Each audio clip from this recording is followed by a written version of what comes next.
Hai semua, selamat malam. Terima kasih kerana sudi untuk mengunjungi channel Tabuk Moses dalam segmen Tinsomnia, di mana saya akan membacakan cerita-cerita seram dan misteri yang saya dapat dari mana-mana saja. Jadi dalam kira-kira 10 hingga 20 menit ini, Anda dinasihatkan supaya menggunakan earphone, earbuds, headphone, atau apa-apa saja stereo speaker untuk lebih menghayati cerita-cerita ini.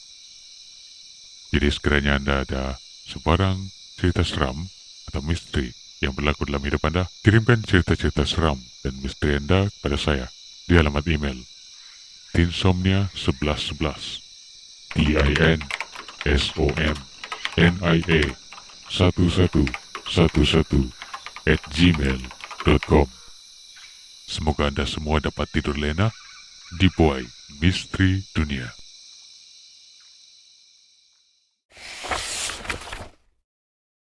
Sahabatku Mistik, ditulis oleh Hamdan.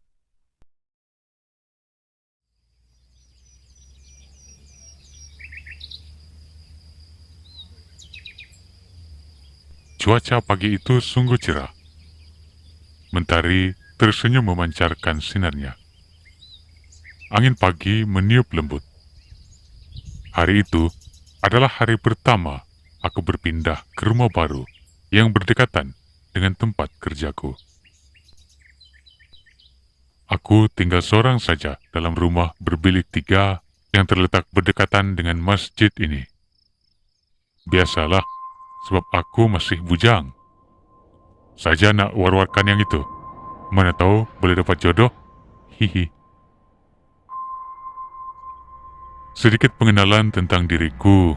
Aku seorang anak tunggal yang hidup sebatang kara di ibu kota ini. Sepanjang hayatku, aku tak pernah terfikir yang perkara mistik boleh terjadi terhadap diriku. Baik pengalaman misteri yang banyak dikongsi di YouTube maupun perkongsian kawan-kawan, aku hanya menganggap semua itu suatu hiburan belaka. Namun, tanggapanku tentang hal itu berubah sekelip mata lantaran peristiwa yang kini akan kuceritakan.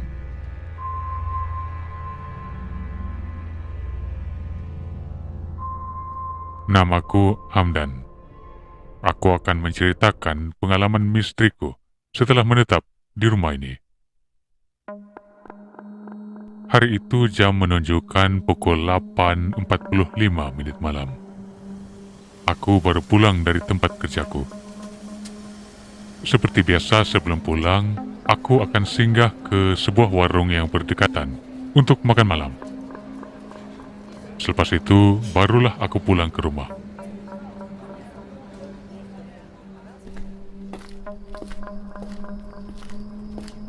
Dalam perjalanan pulang, tiba-tiba aku terkejut karena aku terdengar suara orang seperti menyapa aku. Hamdan? Hamdan? Lantas, aku menoleh ke arah suara itu. Aku ternampak seorang lelaki berkemeja senyum padaku. Kita baru pindah sini? Sapanya dengan sopan kepadaku. Ya, baru saja aku pindah sini nih. Jawabku kepadanya. Oh, kita seorang kan duduk sini? Tanyanya lagi. Ah ya, aku satu orang aja nih. Balasku.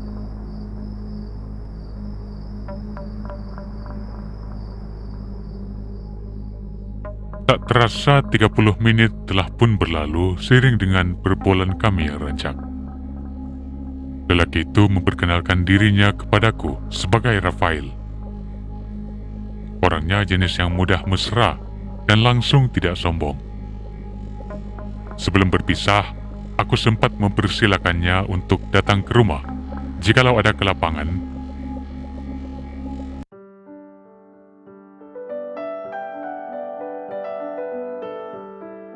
Sejak perkenalan kami di persimpangan jalan malam itu, Rafael sering datang ke rumahku. Kami pun menjadi sangat akrab, seperti kawan rapat yang sudah mengenali hati budi masing-masing. Lebih seronok lagi apabila aku tahu yang dia tinggal di rumah sebelah. Sekurang-kurangnya, aku tidak tinggal bersendirian di sini.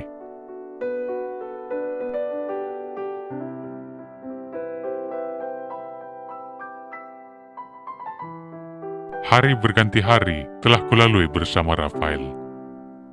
Meskipun kami begitu rapat, ada satu perkara yang tidak pernah diceritakan oleh Rafael kepadaku, yaitu mengenai hal keluarganya. Aku tak kisah pun tentang hal itu. Tapi herannya, Rafael hanya datang bertandang ke rumahku pada waktu malam sahaja. Ada satu ketika, aku mengambil cuti MC karena rasa malas untuk pergi bekerja. Jadi, sekitar pukul 7.10 pagi itu, aku berniat untuk mengajak Rafael keluar sarapan. Mungkin dia masih belum pergi kerja nih. Masih pukul 7 Pak ini. Dengan senyuman mesra, aku pun mengetuk pintu rumah Rafael sambil memanggil namanya. Rafael, Raf.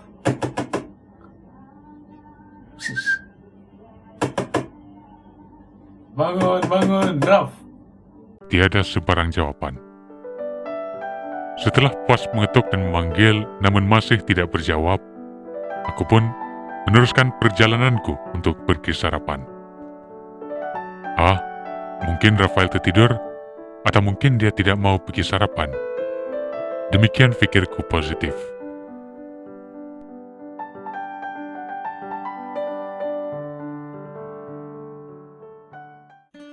Malam itu seperti biasa, Rafael datang lagi ke rumahku. Cuma, hari itu Rafael kelihatan sedikit berbeza dengan Rafael yang kukenali. Dia tidak seceria Rafael yang biasa kutemui. Raf, kau oke kan nih? Macam ada masalah aja kau nih? Kucoba untuk bertanya begitu kepadanya. Dia hanya menjawab dia oke, tetapi kedengaran sedikit mendatar jawabannya di telingaku. Siang tadi aku ada pergi rumah kau. Sajalah aku mau bawa kau sarapan. Tapi kau masih tidur mungkin tuh. Lanjutku coba untuk membawa Rafael bercerita. Anehnya, dia tak menjawab sepatah pun pertanyaanku itu.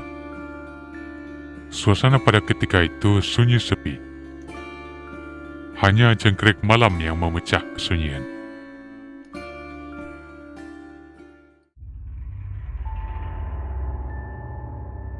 Lama-kelamaan, barulah Rafael menjawab. Oh ya, aku kerja. Biasalah aku kerja nelayan.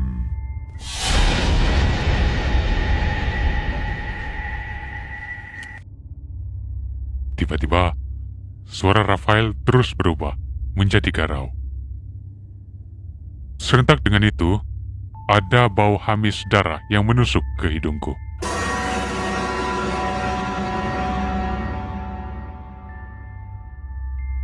Apa yang bau nih? Tanyaku di dalam hati. Kemudian aku terus memeriksa seluruh rumahku untuk mencari dari manakah datangnya bau amis darah itu. Cari apa tuh? Kau tercium bau darah kan?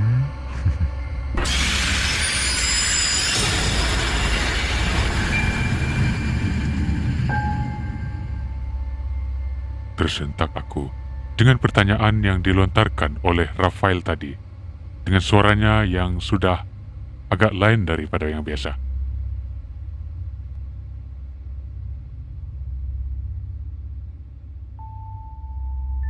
Lantas, Rafael meminta diri untuk pulang, lalu berdiri daripada kursi yang didudukinya sejak tadi. Peristiwa malam itu benar-benar menghairankanku. Pikiranku berkecamuk. Terasa ingin mencari tahu siapakah yang sebenarnya teman misteriku yang bernama Rafael ini. Akhirnya, aku menemui jawabannya.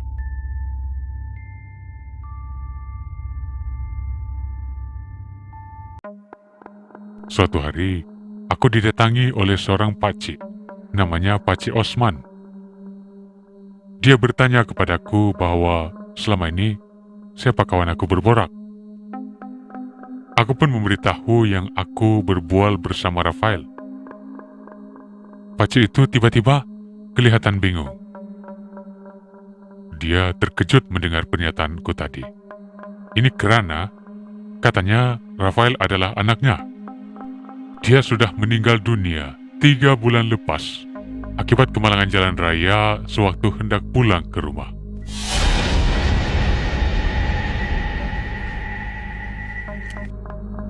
Hanya pakcik seorang saja di rumah itu.